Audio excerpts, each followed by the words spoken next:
ഒരു ഹോട്ടലിൽ 2 സ്ത്രീകൾ ഭക്ഷണം കഴിച്ചുകൊണ്ടിരിക്കുകയായിരുന്നു. പെട്ടെന്ന് എവിടെ നിന്നോ ഒരു പാറ്റ പറന്ന് അതിലുള്ള ഒരു സ്ത്രീയുടെ ഷോൾഡറിൽ വന്നിരുന്നു. ഈ പാറ്റയെ കണ്ട വശം സ്ത്രീ എഴുന്നേറ്റ് ചാടിക്കൊണ്ട് ഒച്ച വെച്ചുകൊണ്ട് കൈകൾ വീശിക്കൊണ്ട് ചാടിക്കൊണ്ടിരുന്നു.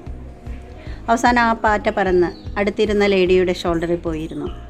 അവളും ഇതേ രീതിയിൽ ഒച്ചയുണ്ടാക്കിക്കൊണ്ട് ആ റെസ്റ്റോറൻറ്റിൻ്റെ ഉള്ളിൽ ബഹളം വച്ചു.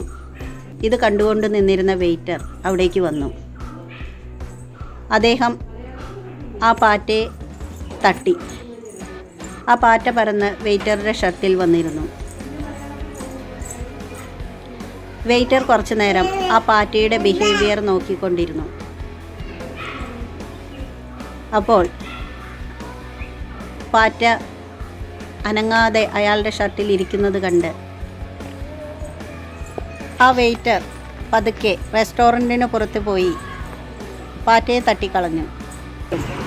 നമ്മുടെ ജീവിതത്തിൽ ചില സംഭവങ്ങൾ നടക്കുമ്പോൾ നമ്മൾ റിയാക്ഷനും റെസ്പോൺസും പല രീതിയിൽ വരാറുണ്ട്.